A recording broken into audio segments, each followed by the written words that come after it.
Hey you guys, this is Kevin Perteete. I'm back with you again out there in YouTube land. It's been a little bit since, about a month since I've been able to post something new, and I want to say to you, apologize to you. I'm so busy right now with so much stuff going on in my life, and I'm trying to get this stuff out to you in a timely manner about everything. Tonight I want to talk to you about the capitalizations of your name.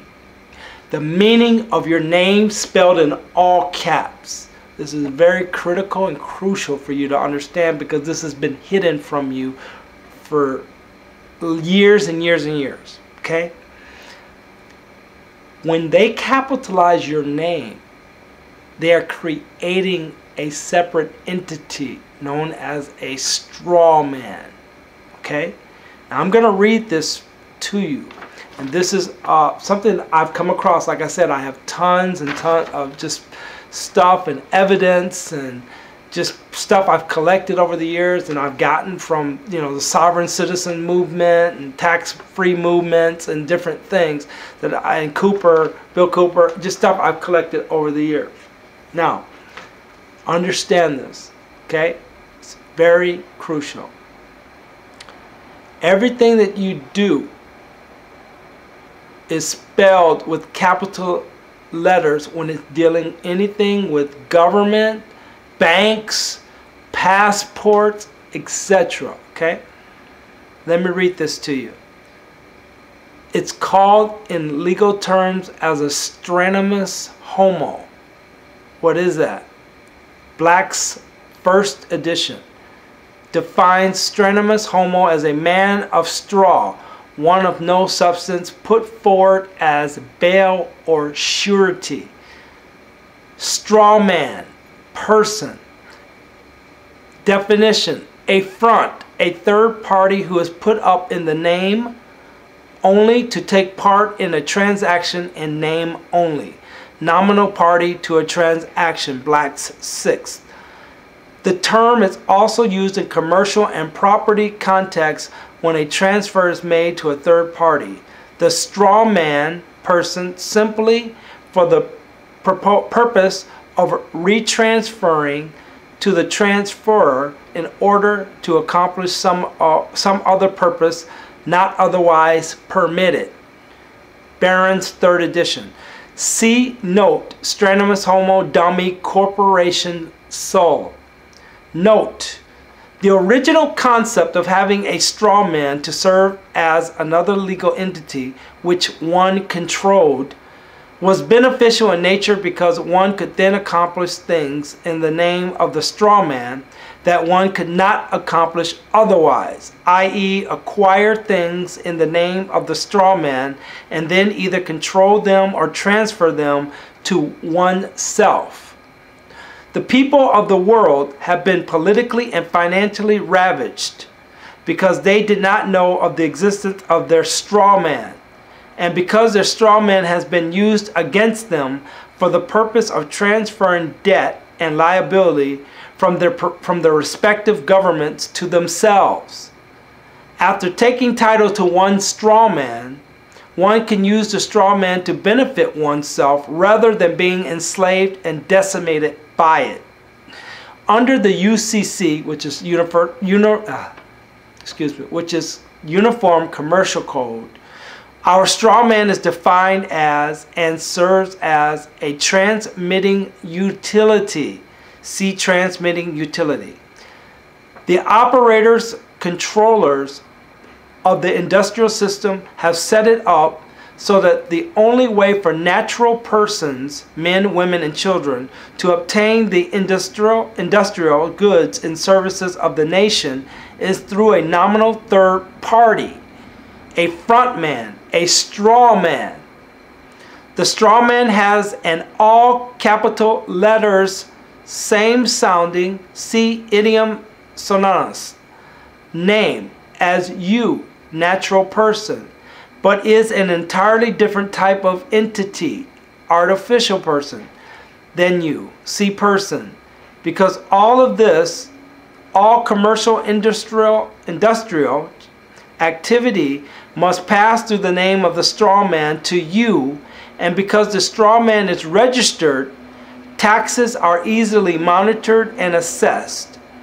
Because the straw man has no body, and because you are the only actual consuming, using the industrial goods and services of the nation, and because you do not hold title to your straw man, you are the one liable to pay, i.e., the taxpayer. Usually, as stated above in the note and in the definition itself, a straw man works to one's advantage. But in this case, you did not even know that you had a straw man. The purpose not otherwise permitted mentioned in the definition is taxation of a sovereign, i.e. you. By this device, government can subjugate you and extract taxes from you, the natural person, which they could not otherwise do. You cannot keep your body alive and survive in the world today without the industrial goods and services of the nation. So you are forced to interface through your straw man. The only reason you are forced into being a taxpayer, however, and subject to statutory law, is that someone else holds legal title to your straw man, the U.S. government. Once you regain title to your straw man via acceptance for value, you have the capacity to nullify all claims so that no one can come against you legally and perfect a claim. No one. Is that deep or what? What I just read to you. Okay? Some proof. When I was born, not that long ago, my birthday actually just passed exactly last week, August 24th. But I want to show you this. This is an official hospital birth certification, okay? Look at my name. It's spelled in all lowercase. I don't know how close I am, but you can pause it and see, okay? On the back of it has my little footprint. My foot is not much bigger than that now either, but anyway. My mom's thumbprint and everything. This is a real certified official document. Okay?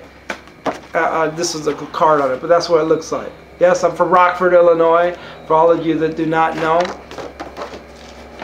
Born and raised. Now, here is a birth certificate of birth issued by the United States government. This was a hospital certification issued through my hospital where I was born. Now, this is a birth certificate issued through the United States government. Just basically a plain piece of paper. Look at my name. It's in all caps. Okay? Birth number, etc. The age of my parents when they had me, so forth. This isn't even... This is more official. When I went to go to do something at the DMV or something back in the day with driver's license, they would not accept this. They would only accept this. Why? Do you understand this? Why? Because it's government issued in all caps, which now creates a straw man. So any dispute, anything you have legally, you're using the wrong name. That's why when the IRS sends you notices, or you get notices from such and such tax bills or claims against you or whatever, it's not you, unless they spell your name in all lowercase. Okay? Now, let me read something to you that's very interesting. Think about it. When did you first notice, or have you ever noticed the difference of your name spelling in all, you know, your first initials always spelled in uppercase and then lowercase. Your passports, your driver's licenses, your credit cards, your bank statements, your checks from work. Go back and look. When did it start? This was a response from the Franchise Tax Board. And I questioned them as to why they capitalize our names. This is what they said. Please note, we print your name in all capital letters for our mailing machine equipment. The equipment reads all capital letters with no punctuation in order to process the mail more efficiently and at a lower cost. Are you serious? That is the biggest hoax of bull calunky I've ever heard. And right now, as we speak, I am throwing it in their face about it. It's time that we as Americans wake up, understand what's going on, and do something about it. Because there's so much bullcrap out there, so much, that if you're under 6 feet tall, you're in big, big, big trouble. Alright? I got another segment coming up right after this dealing with the next part of how they entrap, enslave you. And that's through your address. See you in a second.